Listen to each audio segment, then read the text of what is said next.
근육은 늘리면서 체지방은 빼고 싶은 분들이라면 꼭 끝까지 보십시오. 안녕하세요 여러분, 라이언입니다.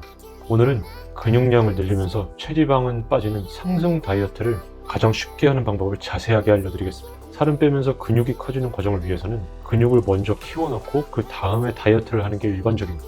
하지만 대부분의 직장인이나 일반인들은 운동만 하면서 생활하는 사람도 아니고 대부분 운동은 하기 싫고 살은 빼고 싶어 하잖아요. 또 누구는 벌크업 한 다음 다이어트를 하면 시간도 오래 걸리는 데다가 어렵게 근육량 늘려놨는데 또 다이어트하면 근손실 부담이 된다고 하고, 그래서 오늘은 제가 누구나 실천 가능한 이 상승 다이어트 방법으로 여러분도 어렵지 않게 근육이 커지는 동시에 살은 쏙 뺄 수 있도록 자세하게 알려드리려고 합니다. 많은 사람들이 알듯이 근육 키우려면 많이 먹어야 하고 살 빼려면 적게 먹어야 한다. 둘 다 동시에는 절대 안 된다. 이게 거의 국룰이죠. 근데 이거 사실 옛날 보디빌더들 얘기에서 나온 통념이에요. 보디빌딩 대회 나가는 선수들이 비시즌에 엄청 먹고 시즌에는 닭가슴살 고구마만 먹고 빼는 걸 보고 아 원래 이렇게 하는 거구나 뭐 일반인들한테까지 퍼진 거죠. 근데 실제 연구 결과는 좀 다릅니다. 2013년에 나온 한 연구에서 사람들한테 하루 600칼로리를 더 먹였더니 어떻게 됐을까요? 근육은 별로 안 늘었는데 체지방만 3배가 넘게 늘었어요. 더 먹은 칼로리가 거의 다 지방으로 갔다는 거예요. 다시 말해 많이 먹어야 근육이 는다는 공식 자체가 말이 안 되는 거죠. 오해하시면 안 되는 건 무조건 많이 먹는 게 나쁘다는 얘기가 아니에요. 근육과 힘을 최대한 빨리 키우고 싶다면 여전히 잉여 칼로리가 도움이 되긴 합니다. 파워리프터들처럼요. 다만 그만큼 살도 같이 찐다는 부작용이 있을 뿐이죠. 살 빼면서 동시에 근육도 만드는 거 충분히 가능합니다. 왜냐면 우리 몸에서 지방을 빼는 시스템이랑 근육을 만드는 시스템은 서로 완전히 다른 시스템이거든요. 한쪽이 빠진다고 다른 쪽이 못 크는 게 아니에요. 사실 이게 적용되는 사람이 생각보다 훨씬 많아요.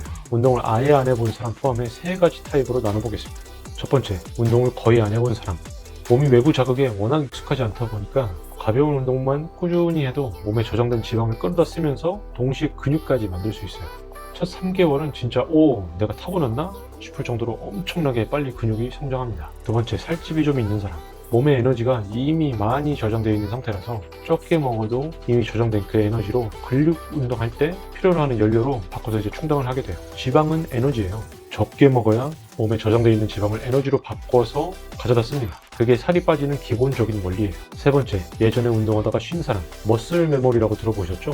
몸이 예전 근육량을 기억하고 있어서 다시 시작하면 놀랄 만큼 빨리 예전처럼 회복돼요. 그래서 이 세 부류만 해도 헬스장 가는 사람들 대부분이 포함이 됩니다. 몇 년째 다녔어도 제대로 꾸준히 똑바로 안 했다면 사실상 초보자나 다름없거든요. 그러니까 운동 진짜 하기 싫고 그냥 살만 좀 빼고 싶은데 근육도 좀 붙었으면 좋겠다는 분들 거의 다 여기에 해당된다고 보시면 돼요.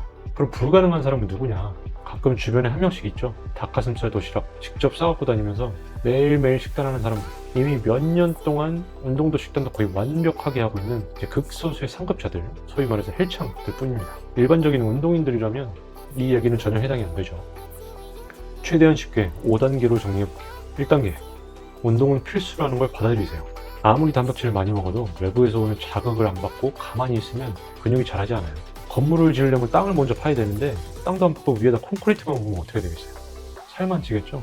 거창하게 PT 받고 뭐 할 필요 전혀 없어요. 가볍게라도 꾸준히 점점 강도를 올릴 수 있는 어떠한 운동이라도 꼭 시작해야 됩니다. 2단계, 뭐가 더 중요한지 우선순위 정하세요. 살 빼는 게 메인인지 근육 만드는 게 메인인지 둘 다 챙기고 싶어도 하나는 메인, 하나는 보너스로 정해놓고 가야 헷갈리지 않아요. 나는 살집이 좀 있다 하면 근력 운동 먼저 하고 그 다음에 유산소를 BPM 130 정도로 그리고 30분 이상 하시면 되고, 살은 없는데 근육도 없다 하면 근력 운동 1시간 이상 그 다음에 유산소를 가볍게 BPM 110에서 120 정도로 20분 정도 하시면 됩니다. 근데 저 같은 경우는 근력 운동을 1시간 반 정도 하고 유산소로 천국의 계단을 BPM 130 정도 놓고 1시간 20분을 타요. 저는 체지방률이 이미 많이 낮은 상태라서 이렇게 안 하면 더 안 빠져요. 근데 웬만한 일반인 분들은 이렇게까지 안 해도 살 엄청 많이 빠집니다. 3단계, 칼로리는 유지 칼로리 기준으로 살짝만 조절하세요. 근육이 메인 목표면 살짝 더 먹고 살 빼는 게 메인 목표면 살짝 덜 먹으면 됩니다. 극단적으로 굶어버리면 대사량 자체가 확 떨어져서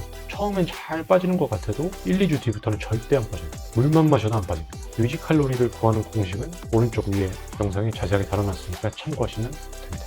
4단계, 단백질만큼은 챙기세요. 사실 제일 중요한 영양소가 단백질이에요. 당연한 소리죠. 근육이 단백질로 이루어져 있으니까. 자, 기준은 이렇습니다. 본인 몸무게 곱하기 1.6에서 2g을 하루에 먹어야 하는 총 순 단백질량으로 잡으세요. 복잡하게 생각할 필요 없이 예를 들어 내 몸무게가 80kg인데 헬린이고 혹은 운동을 안 해봤다.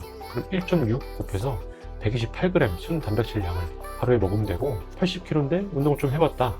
그럼 2g 정도 해서 160g을 총 순 단백질량으로 하루에 나눠서 먹으면 됩니다. 보통 닭가슴살 100g에 24g 정도 순 단백질이 들어있고 단백질 쉐이크 1서빙에 20에서 25g 정도 들어있으니까 닭가슴살 하루에 3, 4팩 정도 플러스 쉐이크 한 번, 두 번 정도면 충분하겠죠. 유지 칼로리 총량의 30-40%를 저 공식을 사용을 해서 채우면 되고 나머지 40-50%는 탄수화물로 채우시고 나머지 10에서 20%는 지방으로 채우면 돼요. 이런 자세한 칼로리 설정 공식은 이전 영상에서 확인하실 수 있습니다. 5단계는 디테일은 나중에 챙기는 거예요. 처음 시작하는 단계라면 디테일까지 하나하나 신경 쓸 필요가 없어요. 어느 정도 익숙해진 다음에 수면 챙기고 운동 전후 식사할 타이밍 챙기고 보충제 같은 거 챙기면 충분합니다. 간단하게 보충제는 거창한 거 다 필요 없고 과학적으로 효과 입증된 걸로 딱 3가지만 크레아틴, 단백질 파우더, 카페인 정도면 충분해요. 자, 이제 정리하면 근육 키우고 나서 살은 따로 빼야 된다라는 이 공식, 적어도 운동을 막 시작하는 분들이나 평범한 직장인들한테는 맞지 않는 얘기예요. 운동을 꼭 가볍게라도 꾸준히 하고 단백질만 잘 챙기면서 식사량을 살짝 조절하면 살은 빠지고 근육은 붙는 변화가 충분히 가능합니다. 미안하지만 운동을 아예 안 할 수는 없어요. 그냥 살만 빼는 방법은 세상에 존재하지 않습니다. 왜냐? 근력 운동을 안 하고 밥만 적게 먹으면서 살을 빼면 살이랑 근육이 같이 빠져버려요. 그냥 몸무게 숫자만 내려가는 거지 그게 진정한 의미로 다이어트는 아닙니다. 그런 달콤한 유혹에 속아 넘어가서 아까운 돈, 시간 쓰는 일 없으셨으면 이런 바람입니다. 아까 말씀드렸다시피 본인 유지 칼로리가 몇인지 모르겠다, 궁금하다 하시면 다음 영상이 자세하게 나와 있어요. 댓글로 제가 직접 여러분의 칼로리 계산을 해드리니까 필요하시면 한번 구경해 보시고요. 오늘은 여기서 마무리해 보도록 하겠습니다. 지금까지 라이언이었습니다. 날씬한 하루 되세요.